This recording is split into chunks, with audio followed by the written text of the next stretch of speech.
Would America's founding fathers have loved Bitcoin? It's not hard to see why they might have. These revolutionaries were deeply skeptical of central banking and fiat currencies, ideas that Bitcoin directly challenges. Let's explore the evidence. Picture this, it's the late 18th century and the American colonies have just won their independence from Britain.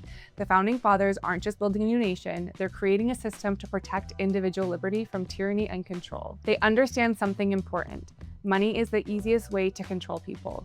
So they built into the very foundation of this country provisions to protect its people against the threat of an easily manipulated currency like paper money. Article 1, Section 10 of the Constitution reads, "No state can make anything but gold and silver coin a legal tender." Many of the founding fathers' personal beliefs about paper money live on through their writings. George Washington warned specifically about the dangers of unfunded paper money, calling it a fraud and stating that it ruins commerce and oppresses honest people. In his time, paper money wasn't backed by anything real. It was just promissory notes, which were often broken and worthless. Washington wanted a system built on trust, real value, and not paper money. Bitcoin fits that vision perfectly. It's digital gold, scarce, verifiable, and free from government manipulation. George Mason, a lesser-known founder but fierce advocate for liberty nonetheless, had a moral hatred for fiat money. He wrote to Washington that paper money was founded upon fraud and knavery. Oliver Ellsworth, another founder, called paper money a mischief that disgusted respectable Americans. These guys weren't mincing words. They saw paper money and central banks as a tool for control, not freedom. And they knew just how disastrous the effects of unbacked fiat currency could be. You might be wondering, why did the founders feel so strongly about paper money? They understood that when money itself is no longer tied to a real, limited source, those in power cannot help themselves from manipulating it. When governments print more money, it doesn't create new wealth. It simply redistributes wealth from the working class to those closest to the source of the new money. This is known as the Cantillon effect, where the first recipients of newly printed money benefit while the last holders, the everyday citizens, suffer as their purchasing power is diluted. Every time the Federal Reserve prints money, it reduces the value of the dollars already in circulation, acting as a silent tax on the people. Prices rise, savings are devalued, and the stability of the economic system erodes. The founders understood this deeply, which is why they sought to protect future generations from monetary manipulation. Bitcoin is the antithesis of this problem. Its supply is fixed at 21 million, meaning it cannot be debased by political interests. No printing press, no secret meetings of bankers deciding how much your money should be worth tomorrow.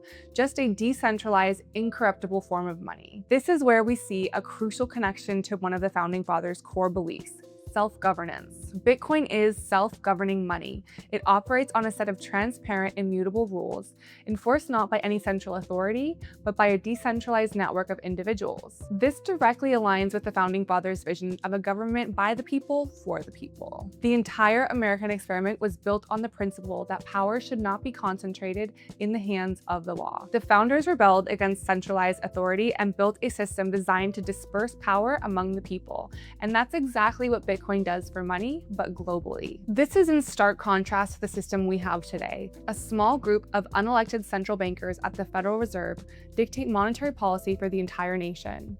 They can inflate the money supply, lower interest rate, and create financial conditions that benefit the elite while eroding the financial stability of the middle and working classes. History has shown us that when a nation's money is controlled by a central authority, that authority will eventually abuse its power. And when money loses its reliability, trust in the entire system begins to unravel. A dishonest money system leads to dishonest incentives. Politicians can promise programs they can't afford, corporations can take on reckless debt, and individuals are encouraged to spend rather than save because they know their money will be worth less in the future. The result is a society of short-term thinking, financial bubbles, and rising inequality. This is why decentralization matters. After the founding fathers, America continued to be led by believers in sound money. Before President Andrew Jackson took his famous stand against the central bank, he had already seen how many bankers and politicians work together to consolidate wealth at the expense of the people. When denying the charter of the second bank, he addressed the bankers by saying, "I too have been a close observer of the doings of the Bank of the United States. I have had men watching you for a long time, and I am convinced that you have used the funds of the bank to speculate on the breadstuffs of the country. When you won, you divided the profits amongst you, and when you lost, you charged it to the bank. You tell me that if I take the deposits from the bank and annul its charter, I shall ruin 10,000 families. That may be true, gentlemen, but that is your sin. Should I let you go on, you will ruin 50,000 families, and that would be my sin.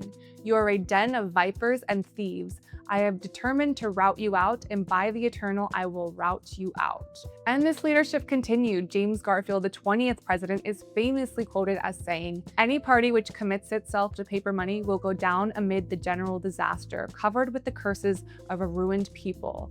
Whoever controls the volume of money in our country is absolute master of all industry and commerce.